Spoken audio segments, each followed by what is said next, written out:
Well, more decriminalization efforts, this time from the Millennials of Norfolk, Virginia. 10wavy.com's Joe Fisher was talking about the message was clear at a meeting of mostly millennials Monday night. Millennials Monday night. Millennials. I'm getting so sick of hearing this millennials word. Now it's pretty much defined as anybody 44 and under. Now I'm 44, and we used to be called Generation X, and then like my little cousin that was young, I don't know, Generation Y after that. Why? I think what it was is the baby boomers have been trying to divide and conquer us, and these marijuana laws are a good way to do it, because I guess most of them just don't smoke it, or they're so in the closet that they can still act like they're against it. Support is growing for marijuana reform in the city after Councilman Paul Riddick voices approval at the meeting in late August. Decriminalize Norfolk, quote, a grassroots group aiming to educate people about marijuana laws, met Monday to hash out a plan for lobbying local and state lawmakers ahead of next year's General Assembly. What's up, Decriminalize Norfolk? Howdy. I hope you're doing good out there with this. I hope you watch this video, in fact. I might even just shoot you a link. So anyway, Austin Burns says he's been arrested 3 times for possessing small amounts of marijuana. He paid fines, went to jail, and lost his license. He wants the public to know that pot smokers are not bad people. And even after you get caught up in the system and have to go through all that and maybe not get jobs for a while or be able to get loans for school, they're still not bad people. They still try hard and do stuff and make it in society. I'm one of them. I'm still here. I walked away from corporate work back in like 2003. I haven't done any corporate work since then because I decided that wasn't for me anymore, People shouldn't be criminalized as these huge drug addicts because they choose to sit on the couch and smoke marijuana on their evenings or in their free time, says Burns. Decriminalize Norfolk and its members are in favor of laws that would not criminally charge first-time marijuana offenders, instead make them pay a fine out of court. Sounds good, sounds reasonable. I'd go even further, but we'll talk about that later. But decriminalization, although it still has a question mark on where did the weed come from, is definitely a step in the right direction. So in these cases, if these cases were no longer made a priority by the police, that would free up both the police and prosecutorial manpower to go after some of the larger crimes in our community, says S.W. Dawson, a Norfolk defense attorney who litigates for drug offenders. Quote, the courts are just overly clogged with these types of cases, and the underground market for drugs is far more dangerous than the drug itself. Not only that, but getting caught with the drug and you're going to like a jail or something, man. Nothing's more dangerous than that these days. Norfolk Sherry, okay, now, and not only that, but if you go to jail, you feel like, yeah, you're a cost to society. And it's getting expensive, man. It's getting expensive to have all these people lingering around in jail for drugs in general. I'm against the drug war all around. Decriminalize everything. But when you're talking about marijuana, you're talking about a lot of people sitting in jails all the time, asses in cells. I mean, does that mean that the average person that gets a marijuana charge is going to be sitting in jail for a long time? As that is the case, no, they're not. They're usually in and out of there pretty quick, and then they're either on tether or on some probation or some other jump through the hoops and piss in a cup for months or years to come. And that's called the system, and it's all tied up with these cases. A lot of the system exists just because of marijuana. And piss testing, let's face it, it pretty much just targets marijuana. Any other drug, if you're not completely addicted so bad you can't go without it for 1 or 2 days, you can pretty much beat the test.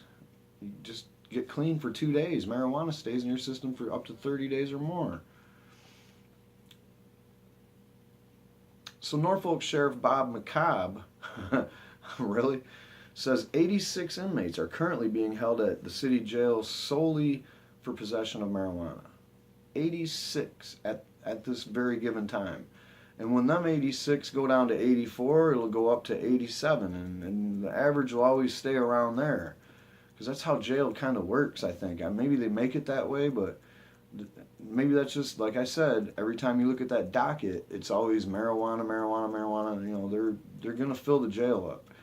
But like I said, a lot of them are going to get out, and they're only going to spend 10 days, 20 days, 30 days here, there, 60, 90 days, maybe a half a year.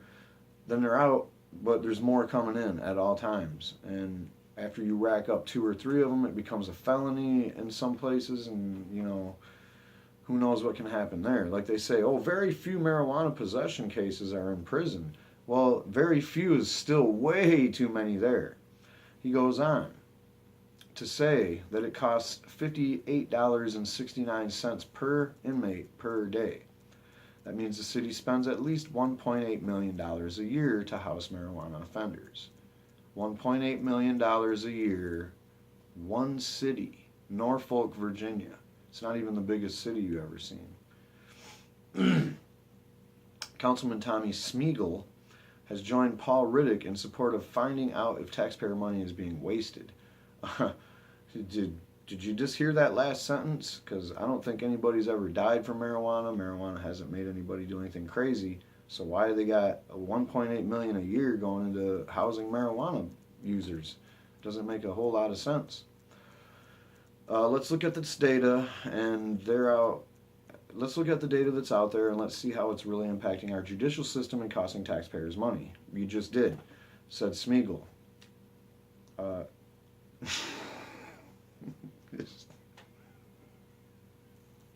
It is Smeagol, man.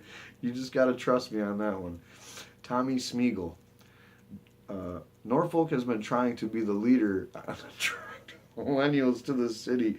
Then stop arresting them for marijuana, man. This is Virginia. You're right around the corner from Virginia Beach. I'm pretty sure they don't even care about weed there. The whole thing smells like weed. All right, so anyway, they're trying to attract millennials to the city. So I think you have a very open-minded council who is willing to have these conversations. Opponents argue marijuana is a gateway to harder drugs, and decriminalization would increase drug use. But that's probably because these people are still 80 years old and they still remember this gateway theory or something. What is this gateway theory that you speak of? There is no gateway theory. And when it was a theory, it was debunked, and it's still being debunked today. It's ridiculous, and opponents need to just shut that up, man. It's way too overused. Anybody with common sense knows that's garbage. Anyway, meanwhile, supporters of reform want law enforcement to focus on more serious crimes, including unsolved murders, home invasions, and vehicle thefts. Also, they should be concerned about their friends, family, neighbors getting locked up for a benign substance. But no, they're more concerned about the police being able to go harass people for other crimes, which is fine if the crime actually is something that should be deemed a crime, whereas marijuana absolutely should not. Decriminalize Norfolk is urging the community to send letters to council members, state senators, and delegates. On October 10th, city leaders from across Hampton Roads will be part of a panel discussion on the decriminalization of marijuana at the Virginia Municipal League meeting. Now, this is another trend I've been seeing leading up to November, or right around the time that people are decriminalizing in their area. And remember, this is all response to just the local millennials saying, hey, come on, man, decriminalize marijuana already. This isn't something on the ballot or anything like that. But they're still having this panel meeting, and this is good. This is important that we have these meetings in the communities around marijuana topics, because in Boston they had one because they're pretty sure that they're going to pass recreational in November.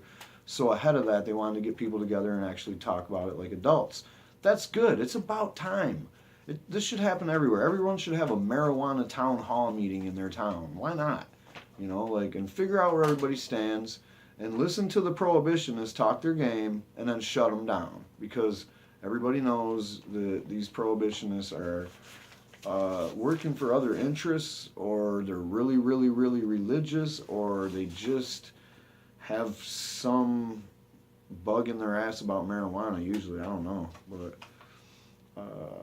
So like I said, Decriminalize Norfolk is urging the community to send letters to council members, state senators, and delegates. If you live in the greater Norfolk area, please do that. You know, I mean, if you smoke weed or if you don't and you're sick of seeing it being illegal, either way, if you're sick of seeing people getting arrested for it, let your people know. Communicate with your leaders, with your so-called representatives. On October 10th, city leaders from across Hampton Roads, I read that. And on November 1st, City Council will meet with state lawmakers to develop a list of priorities for the General Assembly, which at the time they can probably give this some mention and some credence. Give it a little push up the hill, as I like to say. They had a little poll. This poll is from this paper. So 10wavy.com. Should Norfolk decriminalize marijuana? We had 978 votes. 94% say yes, and the no's are 5.8. So, I mean, yeah, sure, these online polls are supposedly they're always slanted because people go in there and they vote yes a million times and all this. Yeah, whatever.